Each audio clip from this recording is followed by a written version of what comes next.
अस्सलाम वालेकुम। थती TV news गॾु मां आहियां फौज़िया एजाज़। सभ खां पहिरियां नज़र विझंदासीं हिन वक़्त जी हेडलाइन।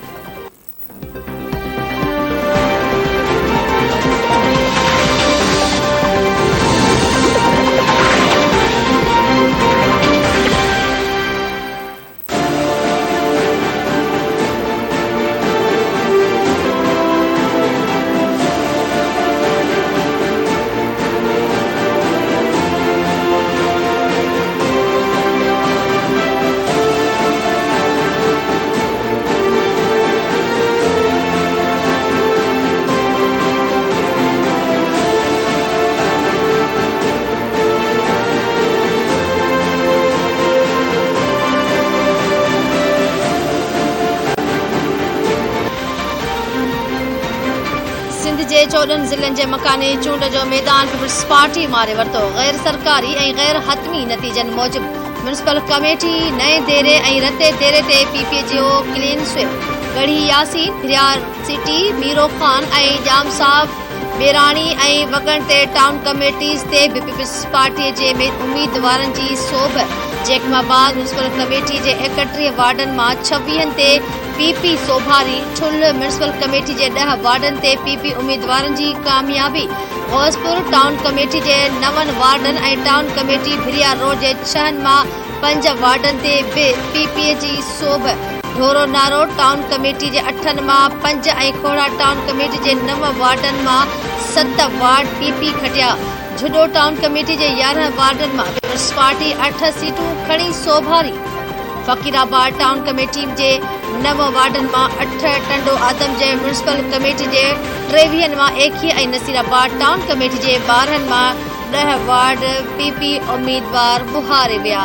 कंबर म्यूनिसिपल कमेटी जे 14 वार्डनि मां 8 ते पीपी उम्मीदवार खटी विया।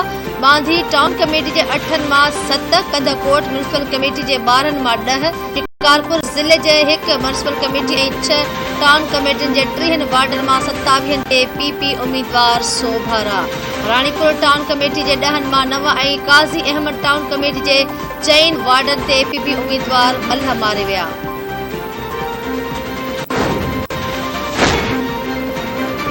खैरपुर म्यूनिसिपल कमेटी जे 29 मां 19 वार्डनि ते पीपी उम्मीदवार कामयाब थी वई। 4 वार्डनि ते ॿीहर गणप। मीरवाह गोरचाणी टाउन कमेटी जे 8 मां 5 वार्डनि ते पीपी उम्मीदवार कामयाब।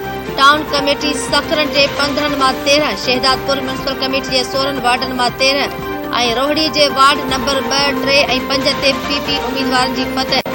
पनोआकिल म्यूनिसिपल कमेटी जे 15 वार्डनि मां 11 वार्डनि ते पीपी उम्मीदवार कामयाब। शहदाद म्यूनिसिपल कमेटी जे 13 मां 10 वार्डनि ते पीपी उम्मीदवार सोभारी थी विया।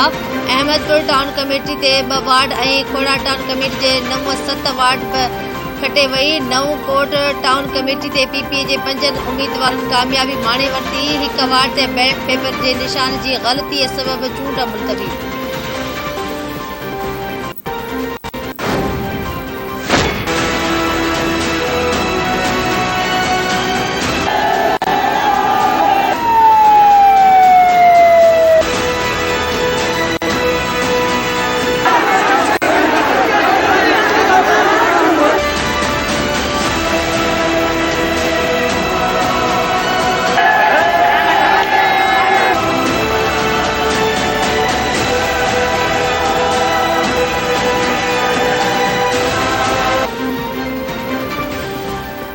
सिंध जे मुख़्तलिफ़ शहरनि में पोलिंग दौरान जहिड़ा ऐं चकरियूं, फायरिंग, डंडनि, लठियूं मुकनि ऐं लतुनि जो आज़ादानो इस्तेमालु। 5 ॼणा मारिजी विया, केतिरा ई ज़ख़्मी।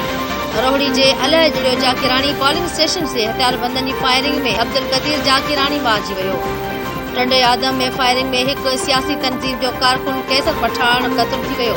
जलवार जे पोलिंग स्टेशन अबलगढ़ी ते अणॼातल हथियारबंदनि जी फायरिंग सबबि गाॾी जा शीशा टुटी पिया। नसीराबाद जे यूसी धामराह में वोटर लिस्ट गायब। आज़ाद उम्मीदवार पोलिंग बंदि कराए छॾी। पोलिंग स्टेशन ते छिक थियण वारी सूरतहाल, पुलिस नफ़री पहुची वई। नवाबशाह जे मुर्तज़ा ॻोठ जे पोलिंग स्टेशन नंबर 24 तां सामान अणॼातल माण्हू खणी विया। ठुल जी पोलिंग स्टेशन गुलशेर कंडराणी ते 2 पार्टियुनि जे कारकुननि में छेड़ो, लठियूं ऐं स्रोटा लॻण सबबि 10 ॼणा ज़ख़्मी थी पिया। पोलिंग रोकराई वई। खानपुर महर जे यूसी वल्लू महर में पोलिंग स्टेशन ते छेड़ो, 4 ॼणा ज़ख़्मी थी पिया। ॾखण भरिसां यूसी वारियासो में झेड़ो मच्छरियल माण्हुनि बैलेट बॉक्स पाणी में उछलाए छॾिया। सखर, खैरपुर, कंदकोट, ठुल, ॾखण नवाबशाह, जरवार ऐं ॿियनि इलाइक़नि में मुक़ाबिलो कंदड़ धुरियुनि में झेड़ा केतिराई ज़ख़्मी थी पिया। पॉलिंग रुकजंदी रही। ज्वाइंट इलेक्शन कमिश्नर चयो आहे त ज़ाब्तनि जी भञकड़ी कंदड़नि ख़िलाफ़ कार्रवाई कई वेंदी।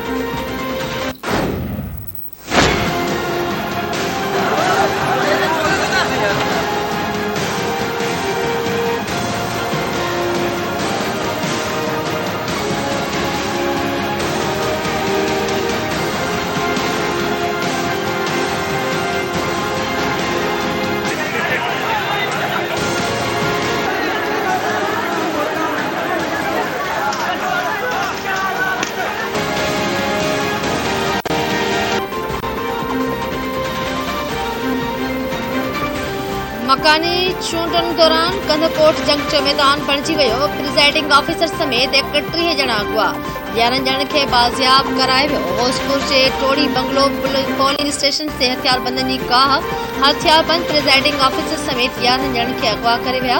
पुलिस पारां यरगमालनि खे आज़ाद कराइण जी दावा। सरफराज़ संदराणी पोलिंग स्टेशन ते हमलो। 20 ॼणा अॻुवा। JUI इल्ज़ाम मढ़ियो आहे त संदन एजेंटनि समेत 20 ॼणनि खे अॻुवा कयो वियो आहे। हथियारबंद बैलेट पेपर्स ऐं ॿियो सामान बि खणी विया। कैमराऊं बि टोड़े छॾियूं। कंदकोट जे वार्ड नंबर 2 में पोलिंग दौरान फायरिंग और प्रिज़ाइडिंग ऑफिसर आमिना बलोच समेत 4 ॼणा ज़ख़्मी थी पिया। पुलिस जा टाला वाक़िए वारनि पहुची विया।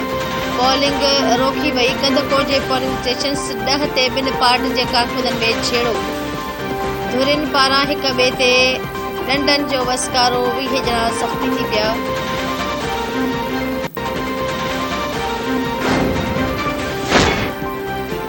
ग़लत निशान वारनि पोलिंग स्टेशन्स ते इलेक्शन कमीशन चूंडूं मुलतवी करे छॾियूं। केतिरनि ई पोलिंग स्टेशन्स ते उम्मीदवारनि जा चूंड निशान ई गायब। केतिरनि ई उम्मीदवारनि खे अलाट थियल निशान बदिरां ग़लत निशान मिलिया। एहतिजाज। पोलिंग रोकी वई। ग़लत निशाननि ते इलेक्शन कमीशन नोटिस वरितो। कंबर जे वार्ड 3 ते आज़ाद उम्मीदवार जी चूंड निशान गायब। पोलिंग अमल रोकाए वियो। कुबो सईद खान जे UC बगो देरो में बैलेट पेपरनि में फेरफार जो इल्ज़ाम। वोटिंग रोकी वई। इलेक्शन कमिश्नर चयो आहे त जिन पोलिंग स्टेशन्स ते ग़लत निशान अलाट थिया आहिनि उते पोलिंग मुलतवी कई वई आहे। उते चूंडनि जी नई तारीख़ जो ऐलान जल्द कयो वेंदो। सबब ॼाणण लाइ इंक्वायरी कराई वेंदी। जेका बि रिपोर्ट साम्हूं ईंदी उन ते सख़्त एक्शन खंयो वेंदो। उत्तर वज़ीरिस्तान में सिक्योरिटी फोर्सेस जो ऑपरेशन। 7 दहशतगर्द मारिजी विया। 2 फ़ौजी जवान शहीद। ISPR मूजिब फायरिंग जी ॾेवट में शहीद थींदड़ अहलकारनि में सूबेदार मुनीर हुसैन ऐं सिपाही बाबू ख़ान शामिल। मारिजी वियल दहशतगर्द सिक्योरिटी फोर्सेस मथां हमलनि में मुलविस हुआ। संदनि कब्ज़े मां हथियार ऐं बारूदी मवाद ख़त कयो।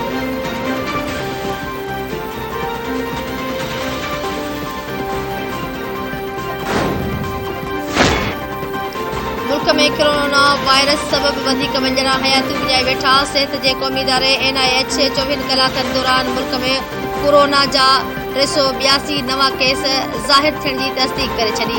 NIH मूजिब गुज़िरियल ॾींहुं 13,412 टेस्टूं कयूं वयूं जिन मां 382 माण्हुनि में कोरोना वायरस जी तस्दीक थी आहे। मुल्क में हकारी केसनि जी शरह 2.85% रही। कोरोना जे वधंदड़ केसनि सबब क़ौमी हवाबाज़ी वारे शोबे सिविल एविएशन अथॉरिटी नई एडवाइज़री जारी करे छॾी आहे। एडवाइज़री मूजिब अंदरूने मुल्क उॾामनि में मास्क खे लाज़मी क़रार ॾिनो वियो आहे।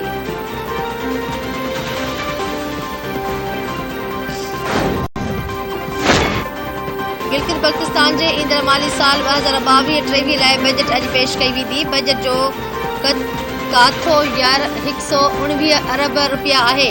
बजट शाम जो 5 वॻे पेश कई वेंदी। बजट में तरक़ियाती ख़र्चनि जे मुद में 47 अरब रुपया रखिया विया आहिनि। बजट में कणक ते सब्सिडी लाइ 10 अरब रुपया मख़सूस कया विया आहिनि।